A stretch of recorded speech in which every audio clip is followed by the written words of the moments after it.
Okay, so let me now share. Are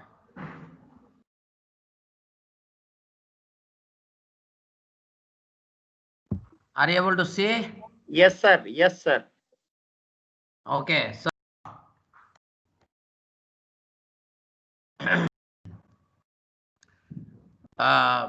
COVID pandemic has brought in a lot of stress. You won't find in this world who is stress-free.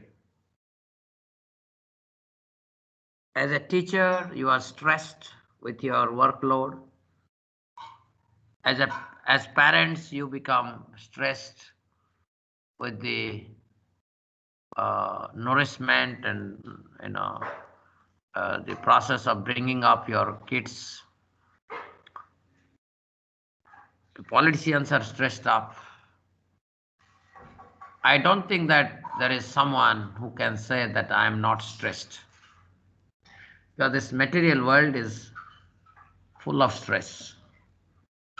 Now, if stress is natural, there is no need to talk about stress management. And when we are stressed, we want to be freed from the stress. That means we are in a natural, not in a natural state. If you are in a natural state, stress cannot affect you. So that means stress is a symptom and the problem is somewhere else. And this is what is the problem. We do not know what is consciousness.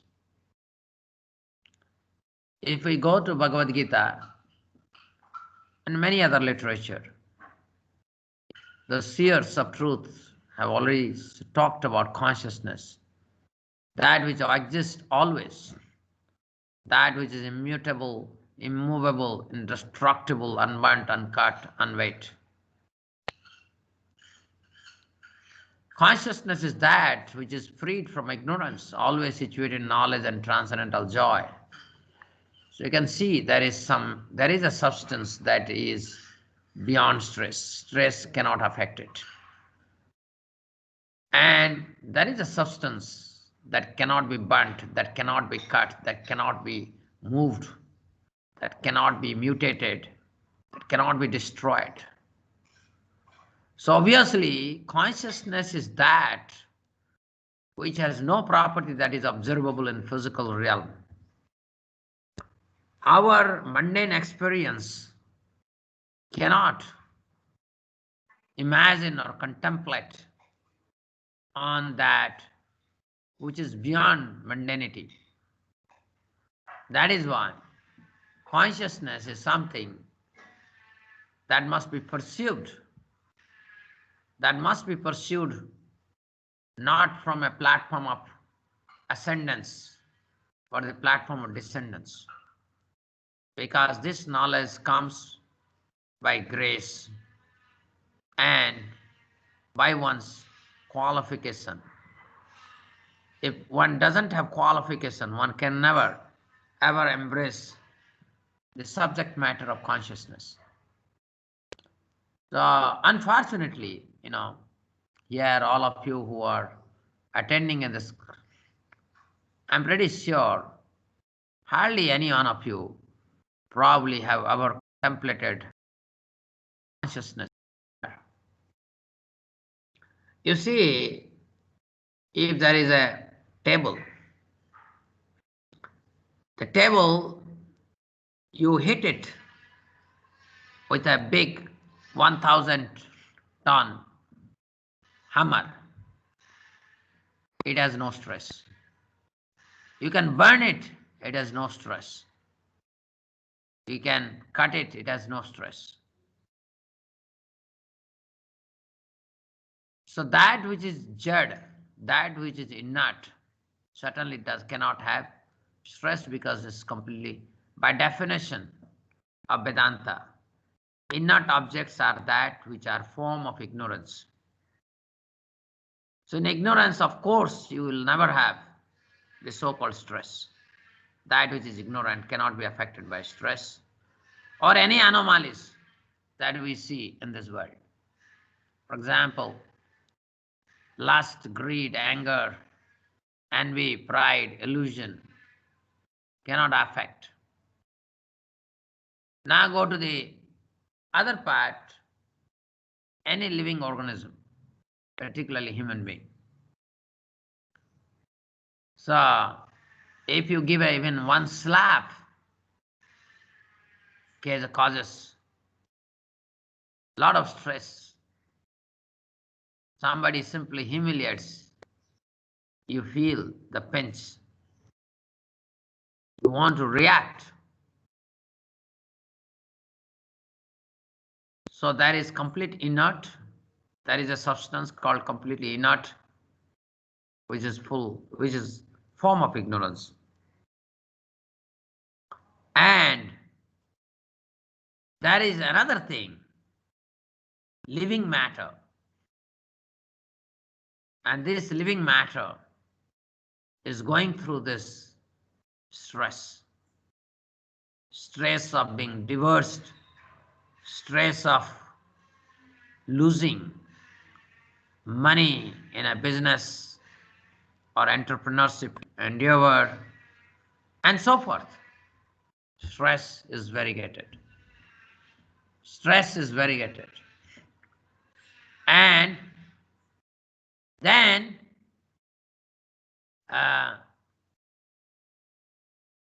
the pure substance, that is consciousness. And that pure substance cannot be subjected to stress. So why in one extreme end there is no stress, The other extreme end, there is no stress. But in the middle, there is stress. That is because there is some kind of misidentification. Misidentification. We are identifying with that which I am not. And this is the cause of stress.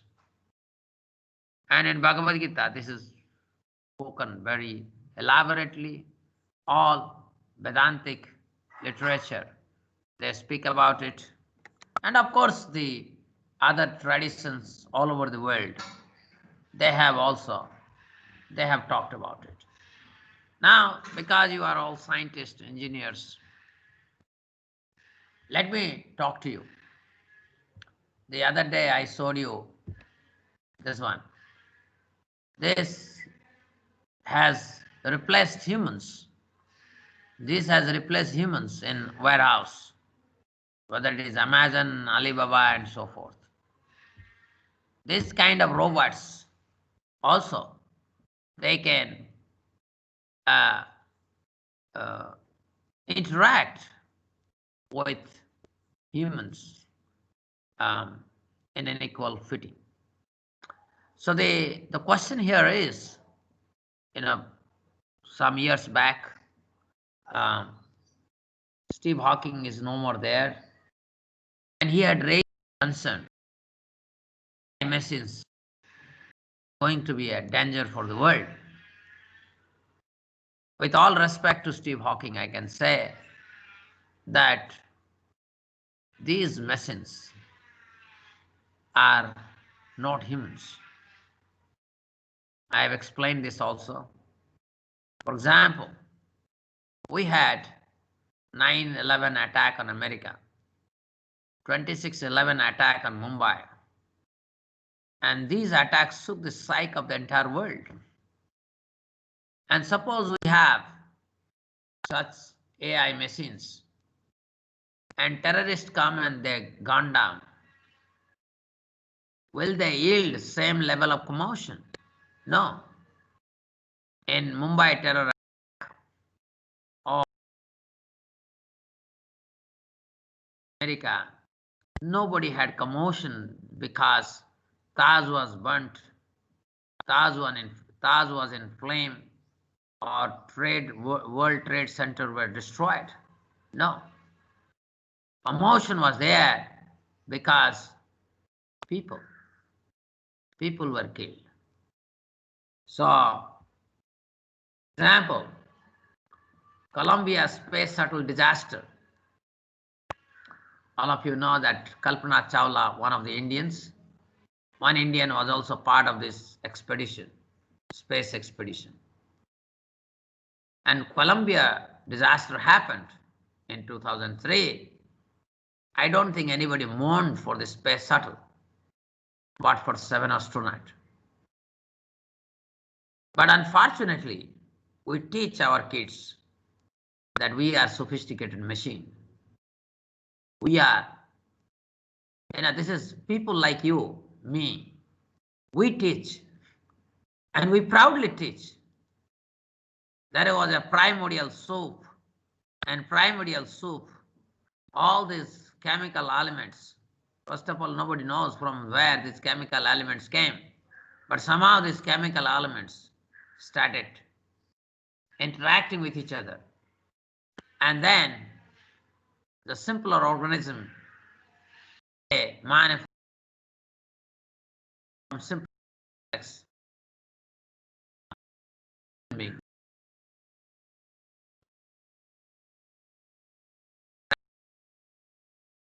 So, why not you and your fraternity even demonstrate making a grass? Yes, there is a lot of shortage of grass. The cows and bulls are loitering in the street. They're eating the plastics. Why not you people make grass and feed these cows? In fact, that will do a great service to the humanity because we get milk from the cows. We have snatched away the cow grazing land and there are no grazing land for the cows.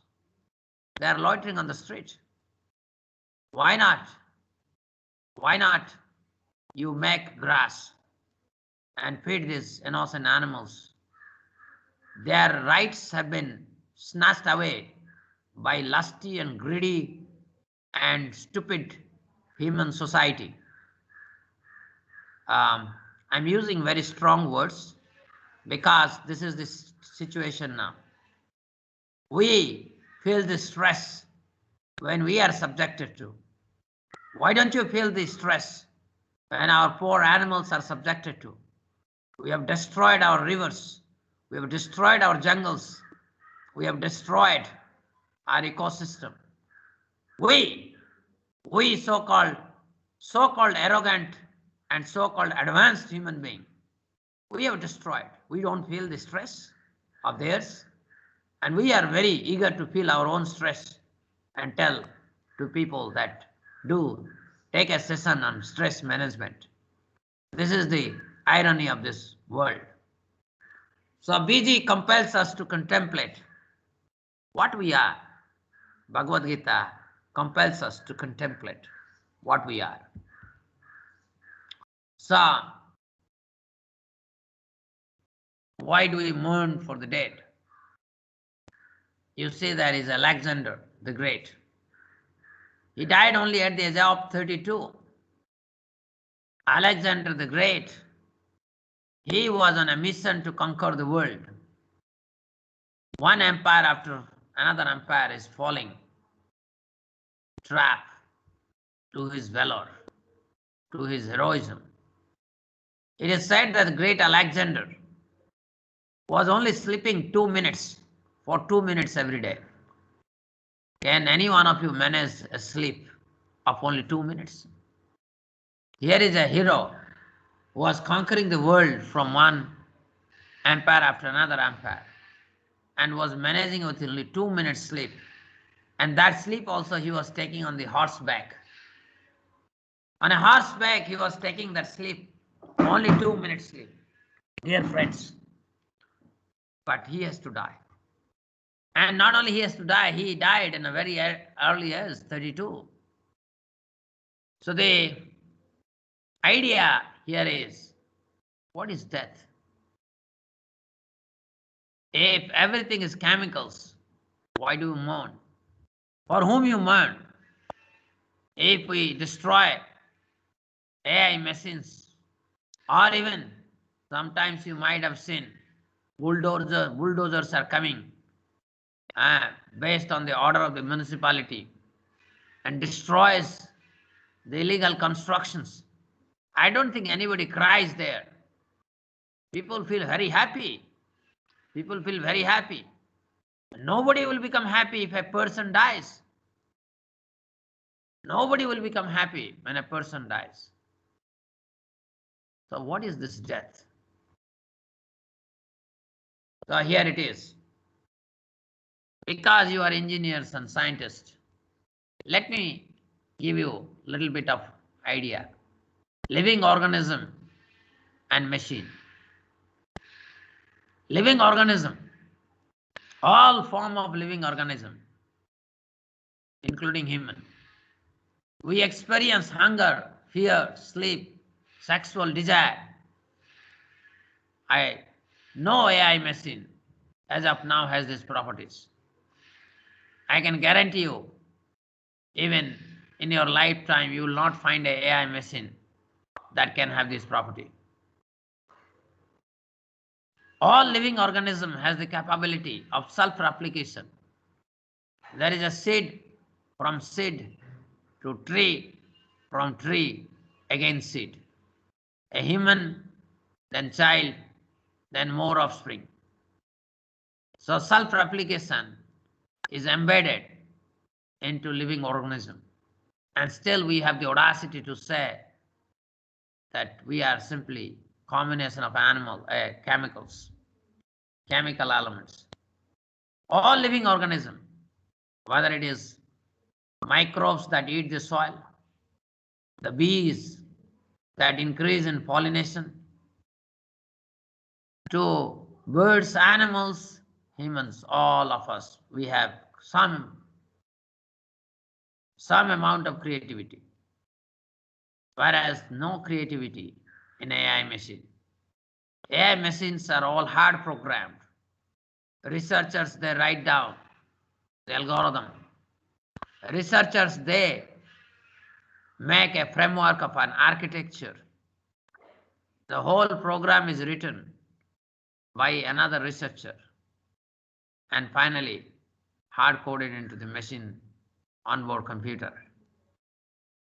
So this is a machine that is almost dull, but it appears lively because of the extended sensory perception of a human being. When I build an AI machine, this AI machine is coding my thought, my intention, and it follows what I want. So it is my extension. And if the designer is gone from the scene, and designer can always make a interface where all the algorithms that are there in the machine can be made dysfunctional. The machine would act as a kaput device, dead device. Now here it is. Can a machine ever receive a Nobel Prize? You bring a machine, make him to hear your language, okay? And the machine starts speaking and becomes expert, writes poetry, enthralls people, is able to explain the experience of everyone, and hence receives a Nobel Prize in the literature. We have not done. Now the question here, stress. In this world, as I said you, there is no one who is not subjected to stress. Okay. Someone has done a great loss in business. Someone has lost his near or dear ones. Someone has failed in exam, competitive exam or class exam. And here are married couple fighting, and now they are ready to go to the court for a divorce. And when one is completely dissatisfied with life, when one has no inspiration to live further, may take a drastic step to commit suicide. My point, my dear friends, one day, we all will be subjected to different kind of stress.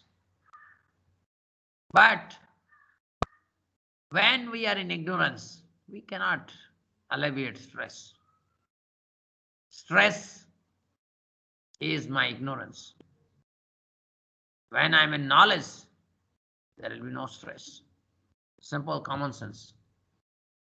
So I don't have the idea of what is consciousness. I don't know. Picture of sea beach in Jagannath Puri. Every year, once in a 6 month, I visit Jagannath Puri. So when I sit in front of this sea and see all these tides, I am completely absorbed. I am emotionally more contemplative. I feel relaxed.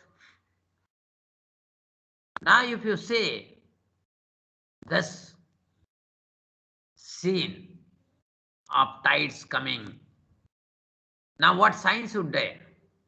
Science would explain the tide in a sea in a manner that makes no sense to ordinary fellows.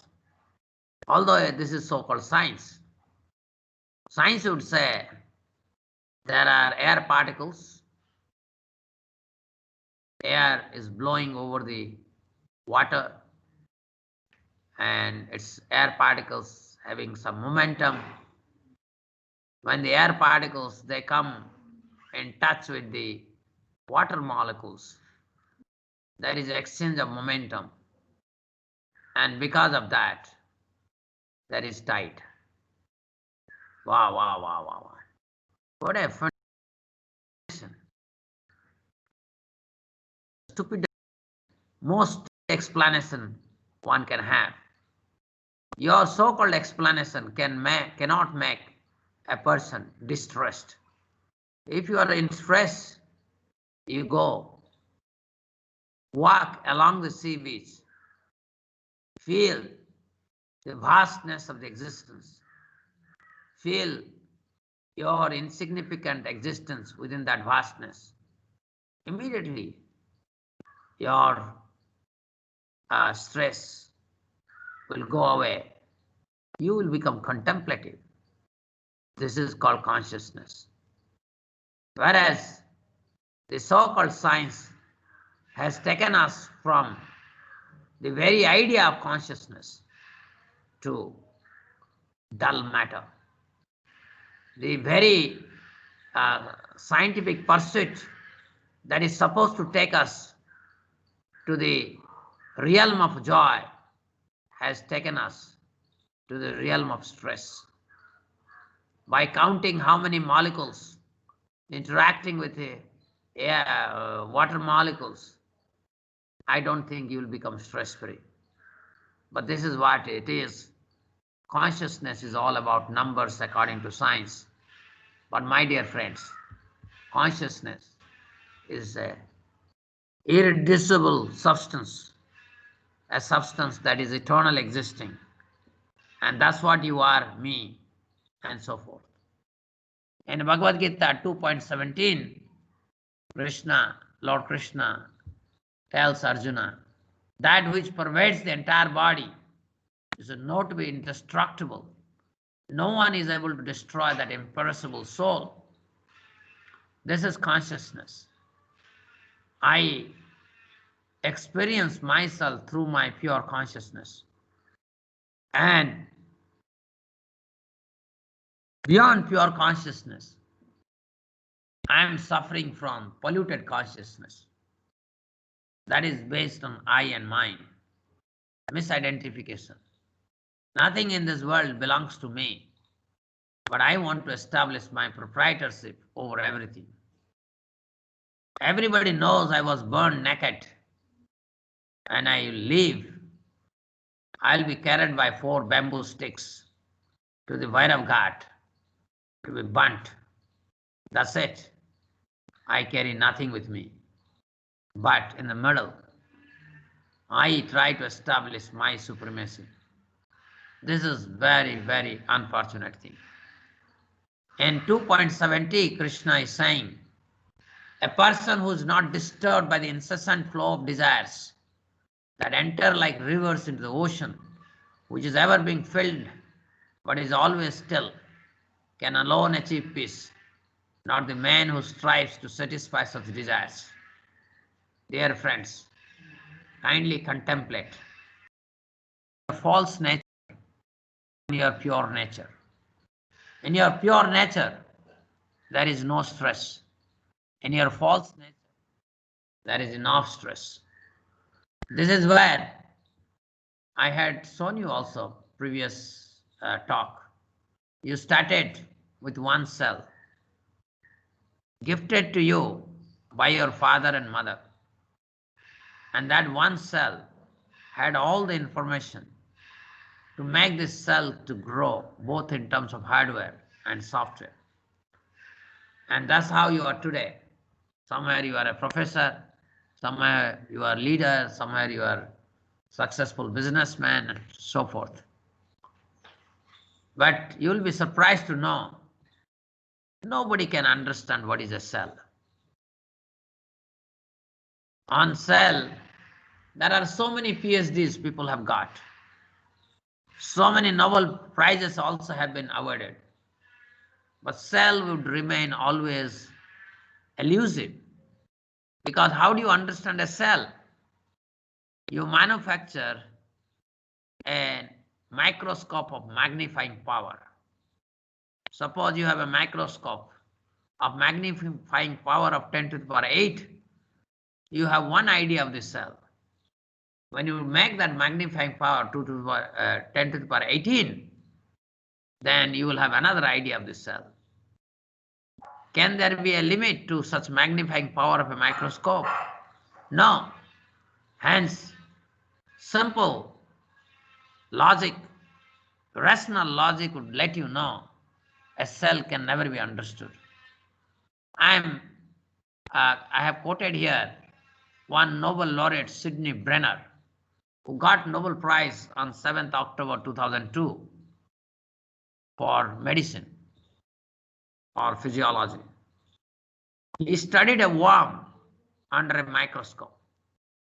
A worm starts from a single cell and it finally becomes 261 cells.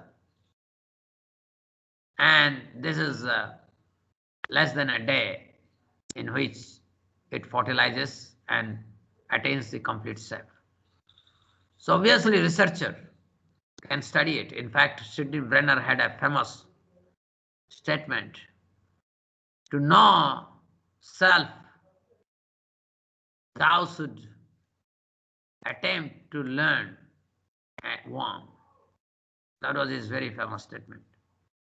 The point is, these people, they can take an egg, fertilize under a microscope, creating a proper environment, and as the cell grows under the microscope, they can study the cellular growth, the growth mechanism, but unfortunately, they cannot replicate it.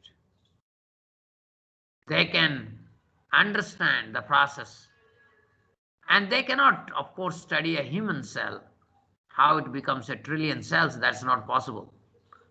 But they can never. If they can replicate, first let them replicate even a grass, blade of grass. Here you can see a cow eats dry grass and gives us milk full of all kind of vitamins. I don't know how many of you know our original country breeds. Unfortunately, India has failed to preserve its country breed, whereas Brazil has taken all our original breeds and preserving Indian original breeds in Brazil, and Brazil later supplies to America. But anyway, these breeds, these cows, they eat grass and they give us milk, and milk has all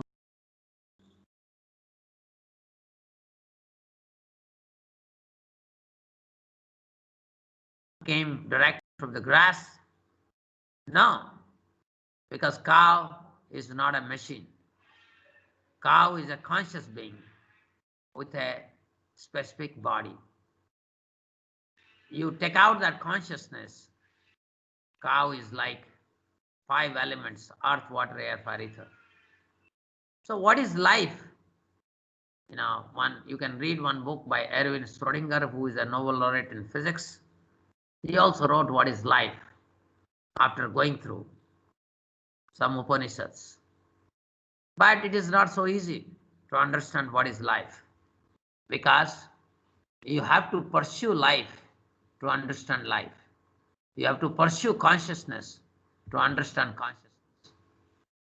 So our humble observation is, we describe the world because the world is indescribable. A cell is not completely understood. An atom is not completely understood. The cosmos, its origin, its basic building blocks are still a mystery. So also the consciousness. The biggest gain from the current overwhelming interest in AI is that consciousness has come to the forefront of discussion. What is better incentive than to read Bhagavad Gita? So, we describe things because we don't understand them.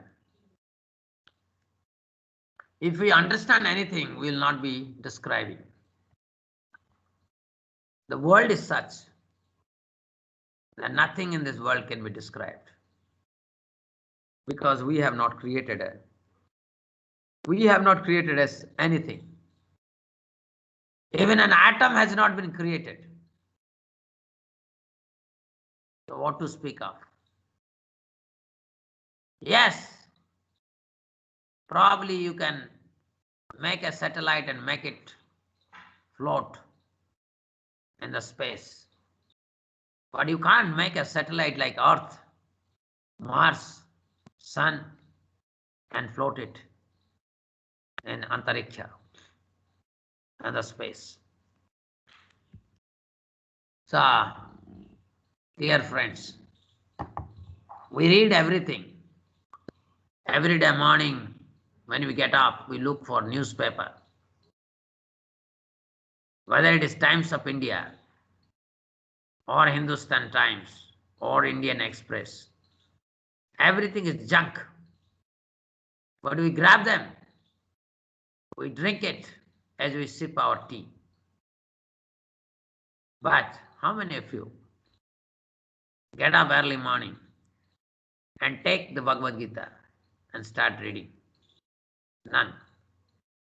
Approximately 5,200 years ago, the great archer Arjuna was bewildered. He was confused. He surrendered to Krishna. Oh Krishna, you are my master. I am your servant. Please enlighten me. Sadhi mam te prapannam. Shishyaste aham sadhi mam tvam prapannam. Prapannam means surrender. I surrender. Shishyaste aham. Shishya means I am your disciple. Please instruct me. Spiritual knowledge cannot awaken within our heart unless we surrender to a spiritual teacher. So Arjuna surrendered and Krishna instructed. And that became the subject matter of Bhagavad Gita. Suppose speaker is Einstein, obviously Motilal Nehru, national student would come. But how many businessmen around would come? Because their excitation level will be very little. Because they might have heard about Einstein, some of them may turn up. And those who are ordinary people and politicians most likely will not come. But if God is speaking, then scientists, businessmen, administrators, ordinary people, everybody must come forward to listen. If we fail to do so, then we have failed in our responsibility as a human being. There are many great people. They continuously, on a daily basis, they read Bhagavad Gita. For example, Mahatma Gandhi, one of his statements about Bhagavad Gita, when doubts hunt me, when disappointments stare me in this face, I see not one ray of hope on the horizon. I turn to Bhagavad Gita and I find a verse to comfort me. And I immediately begin to smile in the midst of overwhelming sorrow. Those who meditate on the Gita will derive fresh joy and new meaning from it every day. I don't know how many of you read Siddharth. Hermann Hesse, a German, also Nobel laureate. He came to India, lived here, understood its culture in early 19th century or 20th century, somewhere that time, late 19th century and early 20th century, I think. So, and wrote this book, Siddharth. And he says about Bhagavad-Gita, the marvel of the Bhagavad-Gita is its truly beautiful revelation of life's wisdom, which enables philosophy to blossom into religion. Shocking.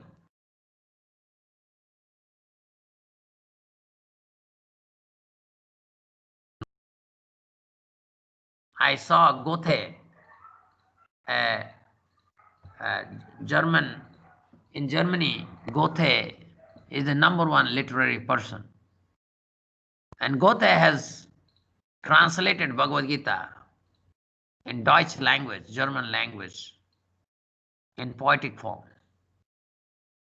And many town halls in every city, whether it is Cologne, Koblenz, Munich, Berlin, you go, Düsseldorf, Mainz, Aachen, Leipzig, any city you go, you will find people would read every Sunday or recite the verses of Bhagavad Gita in Deutsch language as translated by Goethe. How many of us we do? Similarly, you will find a great philosopher, Aldous Huxley. Gita is the most systematic statement of spiritual evolution of endowing value to mankind. It is one of the most clear and comprehensive summaries of perennial philosophy ever revealed. Hence, its enduring value is subject not only to India, but to all of humanity. Albert Einstein says, when I read the Bhagavad Gita and reflect about how God created this universe, everything else seems so superfluous. Dear friends, stress will kill you. Stress will destroy you.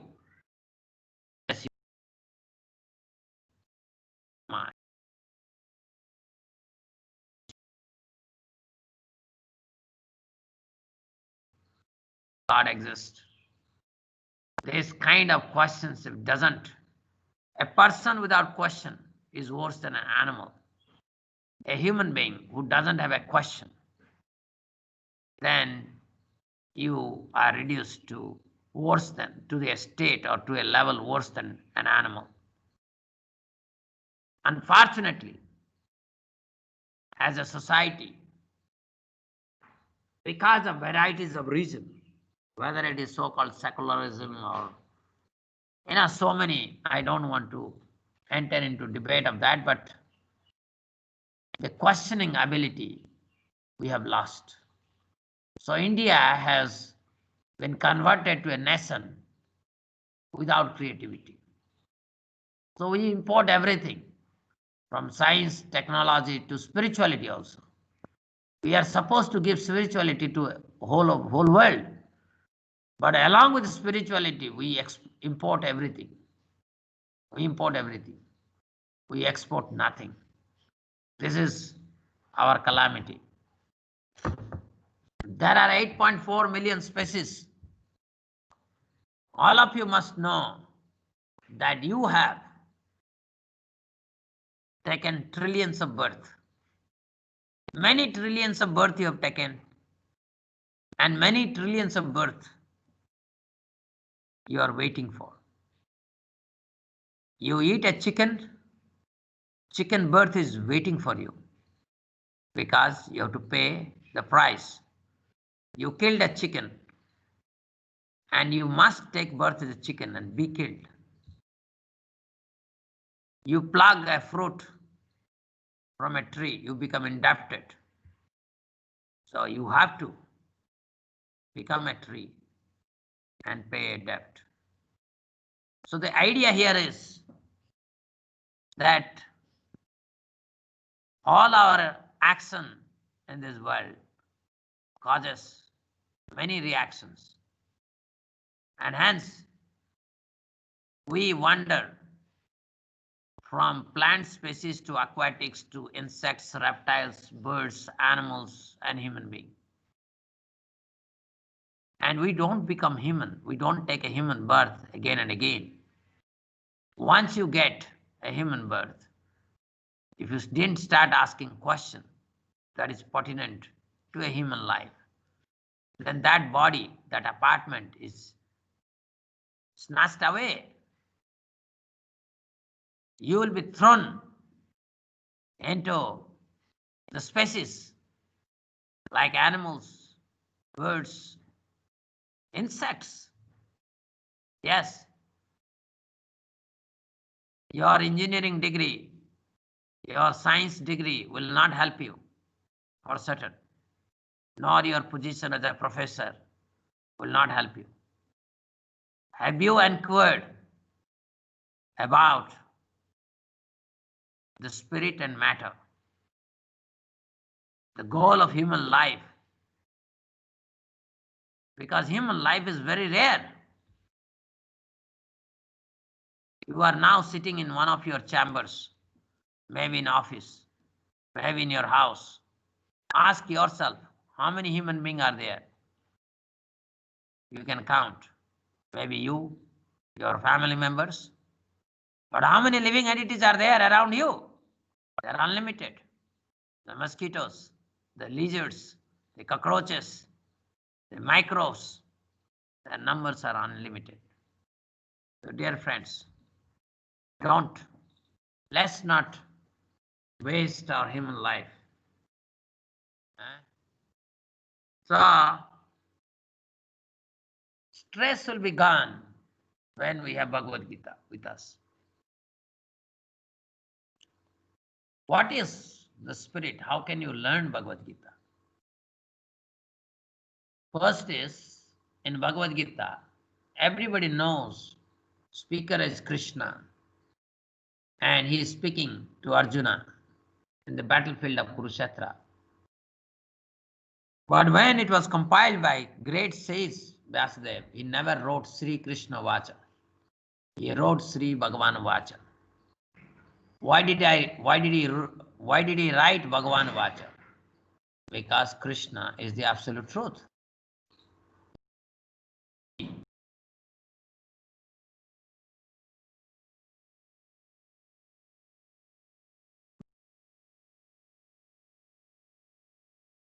Many people can release.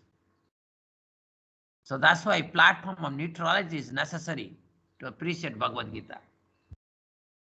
You must transcend your idea of being a female, being a male, being an engineer, being a scientist, being American, being Indian, being Pakistani, being Hindu, Muslim, Christian. No. Consciousness doesn't have this kind of designation. Dear friends, consciousness doesn't have this kind of designations. So we must come to the platform of neutrality. And one must approach Bhagavad Gita accepting Lord Krishna as one's master, the way Arjuna accepted. And we must trust him that he is our best friend. He is indeed our best friend. My concluding remark is, we are talking about stress. Stress will never be alleviated unless you search for the truth. Truth must be dearer in every walk of life. When I was in school, in our essay, Odia, I'm from Odia medium school, in the Odia essay book, there was an essay where it was written, I've forgotten, there was a mathematician, and he was solving a mathematics problem on the sea beach using a stick He was using the sand as the board and trying to solve a problem. And suddenly 2-3 dacoits came and wanted to kill him. And he said, wait. You can kill me after I solve this problem, but don't deprive me from solving this problem. So why did I tell this story? I told this story is when we search for the truth, nothing in this world can obstruct my objective, my endeavor, because truth must be dearer. You may say my husband is dearer, my wife is dear, my children are dear, my job is dear, my wealth is dear, my bungalow is dear. My dear friend, nothing of that is really dear, because when you die, nothing of that is really going to help you. So, what is true? What you are is meaning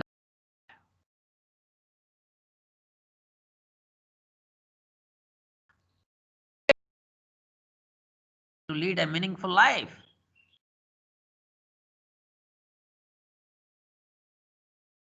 We are taught from the very childhood.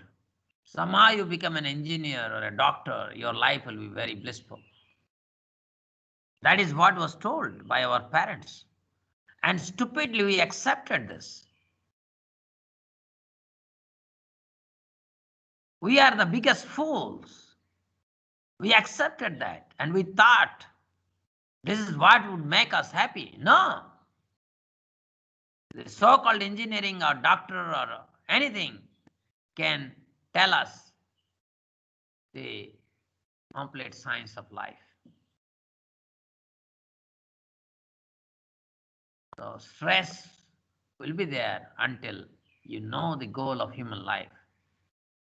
In Bhagavad-Gita, 5 fundamental topics are covered.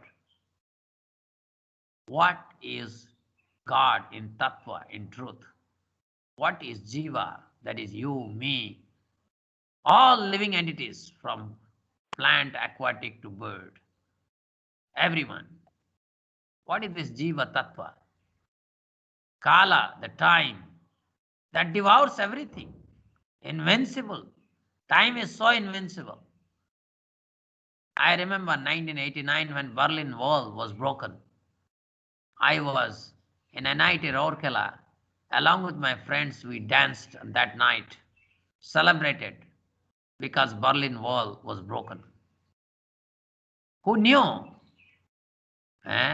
Before that, nobody ever could think that when it appeared that communism is impenetrable, the Soviet Russia is not there.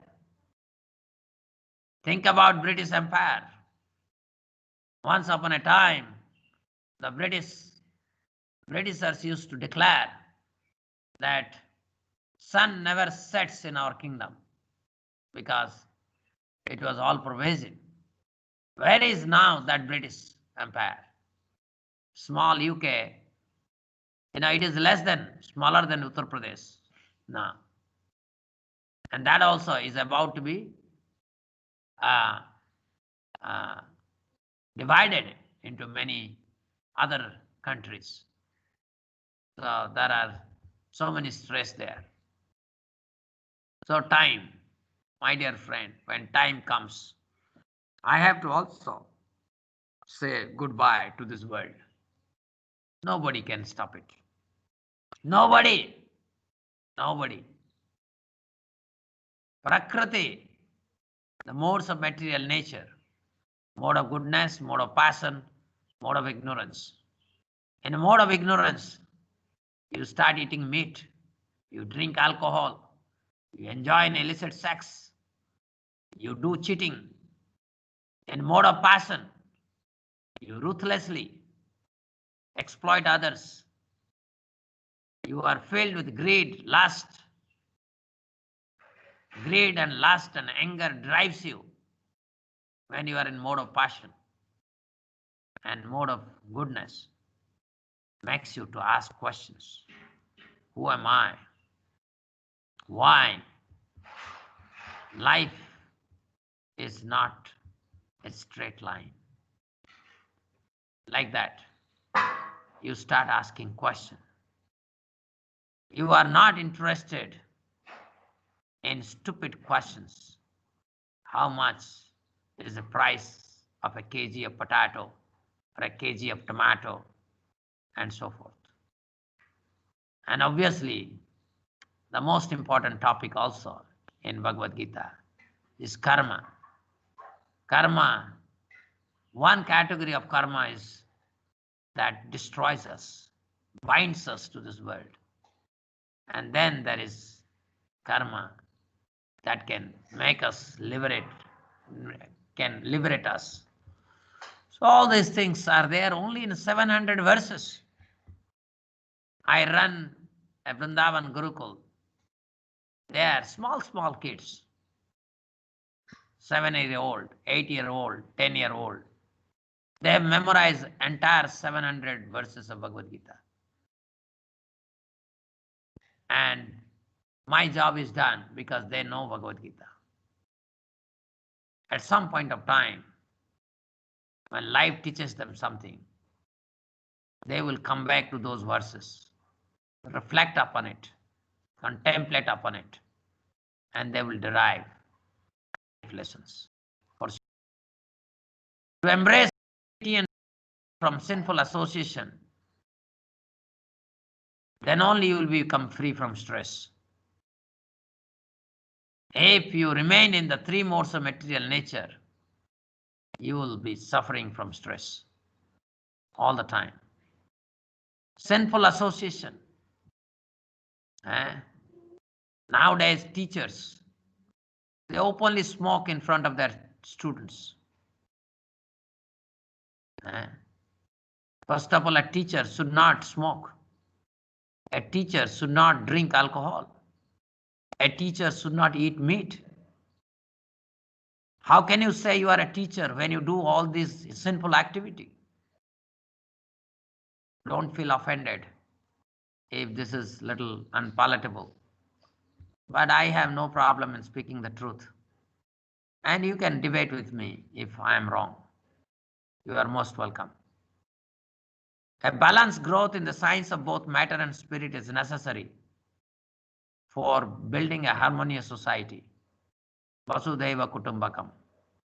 This is the contribution of India. Thank you very much for patient hearing.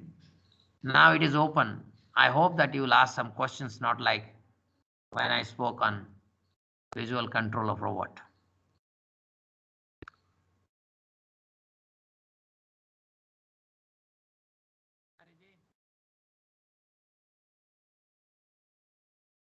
Hello? Hello, yes, sir. So you can ask the participant if they have any question. Participants, please, you are requested to ask questions. Or you have any doubt, you can please ask.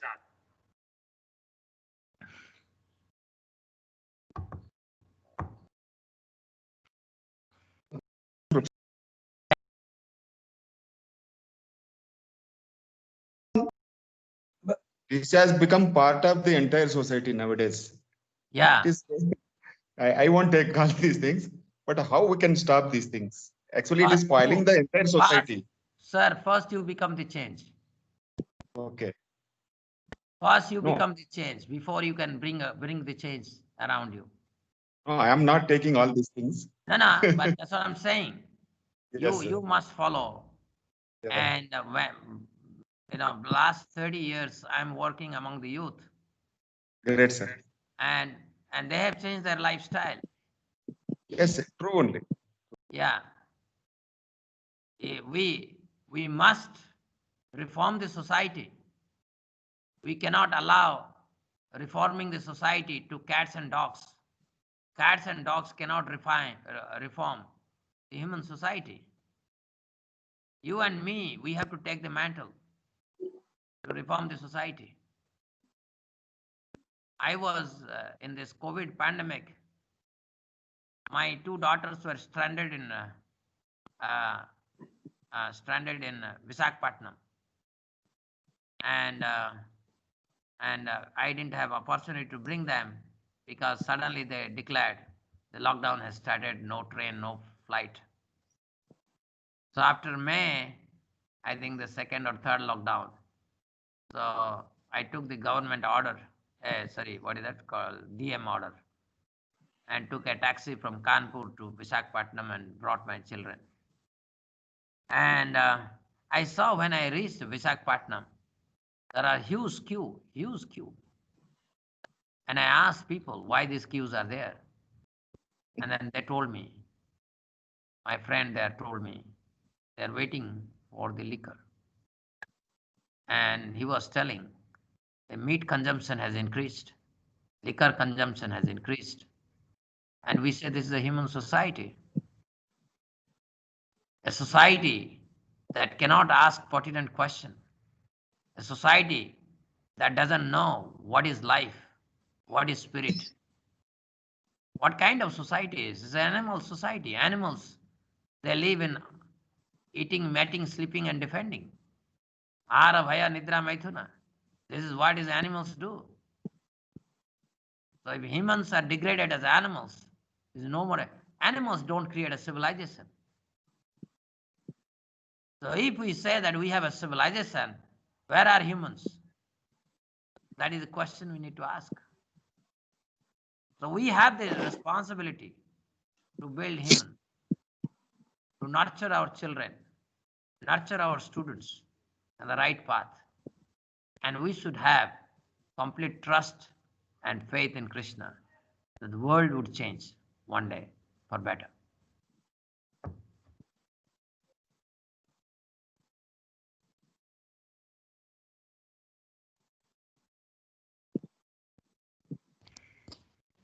Hello, sir. I am audible. Yeah. Please introduce yourself from where you are. Sir, actually, you told. Sir, I'm Ankit Prakash for MNNIT Allahabad. Currently, Yeah. I am as a student of master.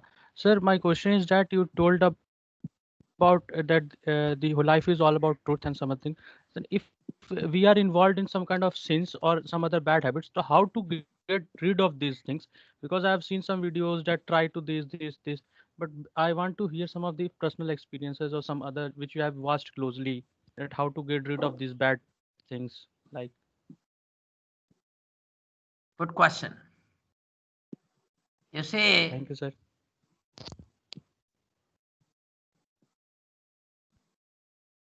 a man is known by his company. That is why I remember when we started finding bridegrooms for my sisters way back in 1985. We were always eager to know the company of the bridegroom. We were not interested too much what he has studied, what job he is doing. We are simply looking at what is the character. Knows the mind.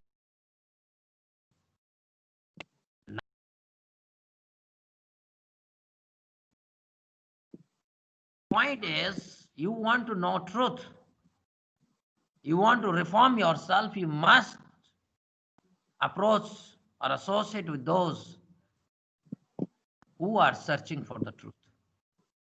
You want to become a physicist, you must live among the physicists. Similarly, you want to reform yourself, you must live among the spiritualists.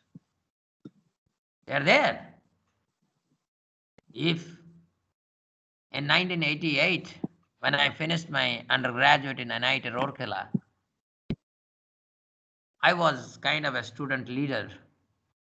I'm the person who made the memento for all the 256 of our batchmates, where we wrote for every student in a down the memory lane, which student, what was his, why he was known, what he was famous for.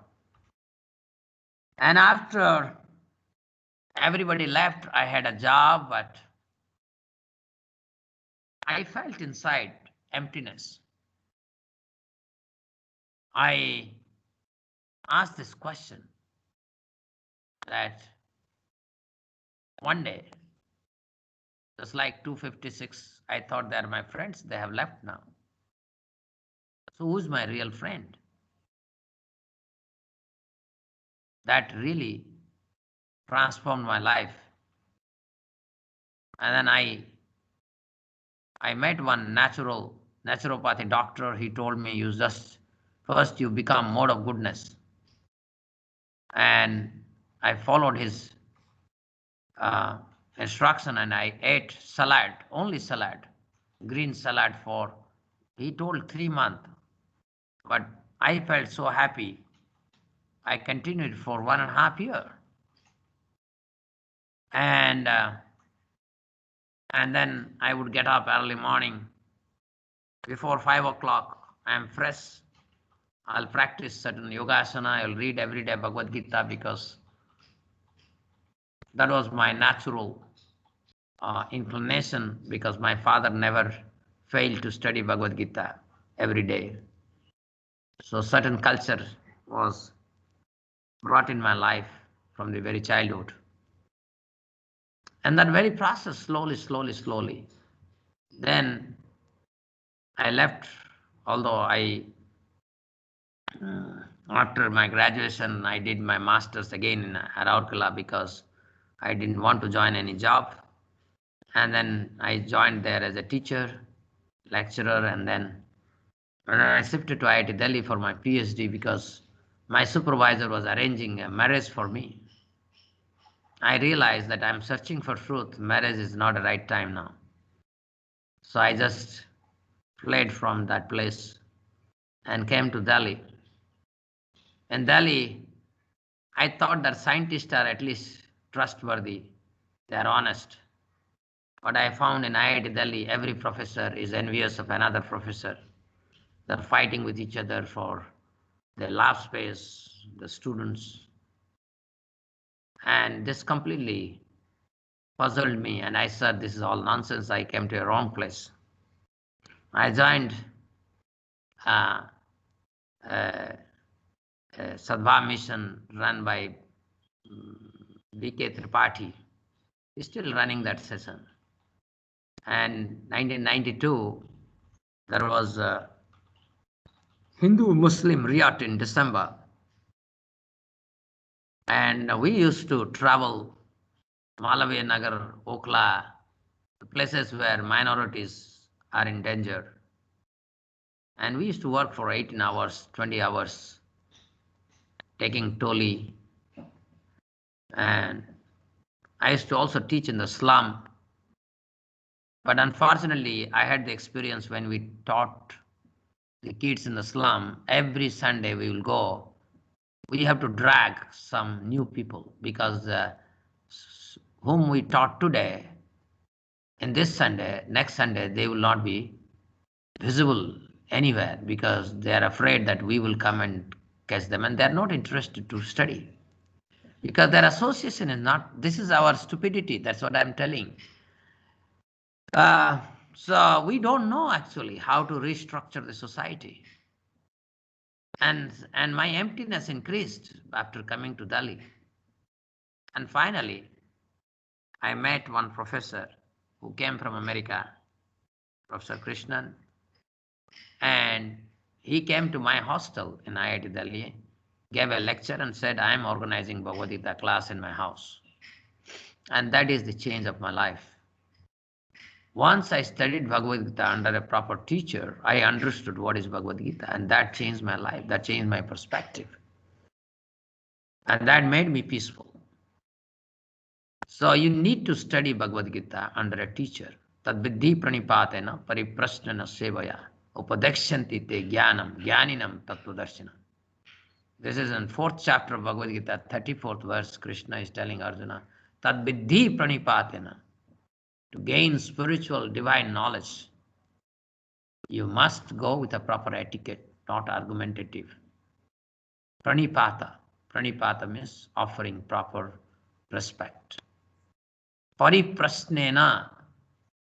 And you cannot go to a teacher without any question. Unless you have question, what you will learn. You see all our engineering students, science students in our India, they are not creative. You know why? Because they don't have any question. They are simply interested in pursuing a career, but they have no question. So they get an engineering degree, but it is like, you give a nice toy to a monkey. What a monkey will do, a nice toy, it will break it. And pariprasna sevaya, serving mentality.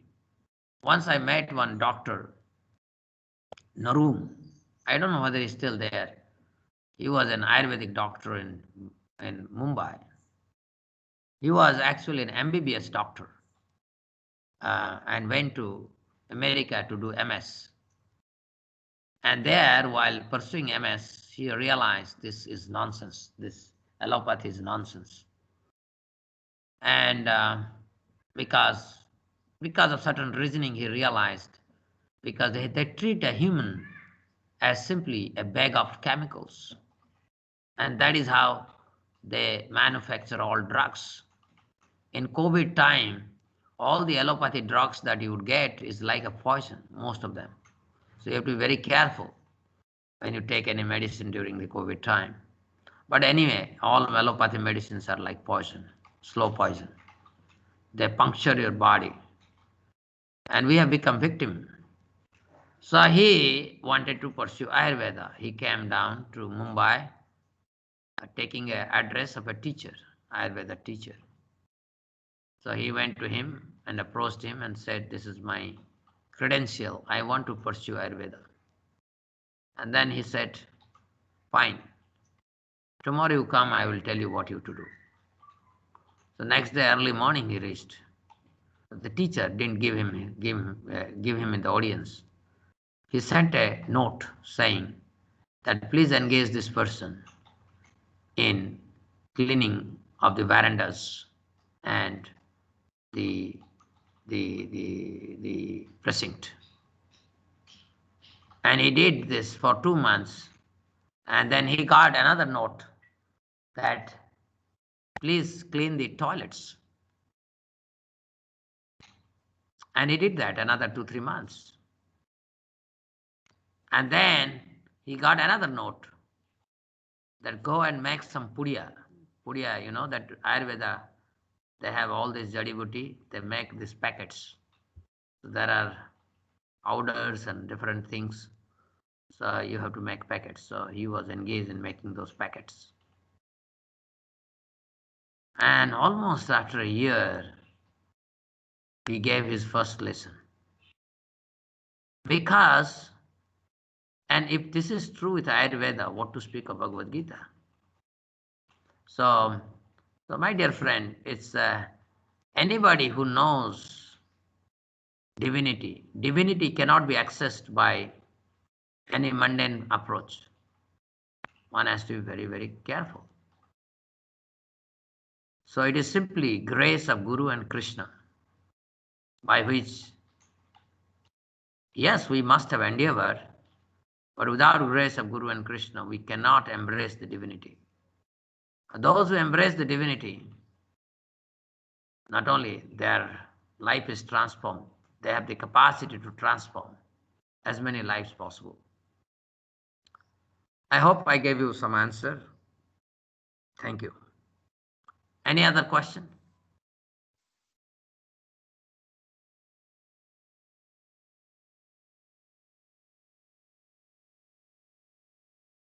If there are no further questions, Professor Tiwari, we can end. Yes, sir. Thank you, sir. Thanks for such an enlightening talk. Thank you so much for giving us valuable time for this faculty development program in spite of your busy schedule, sir. Thank you so much, sir. Thank you. And if any one of you are offended by my straightforward talking, I beg apology to every one of you. Here I didn't speak to placate anyone or to offend anyone. I wanted to speak the truth the way it is. Thank you very much. Thanks a lot, sir. It was really wonderful session.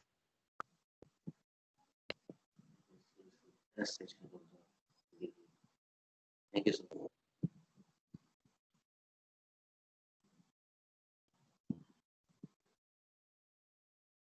We will join the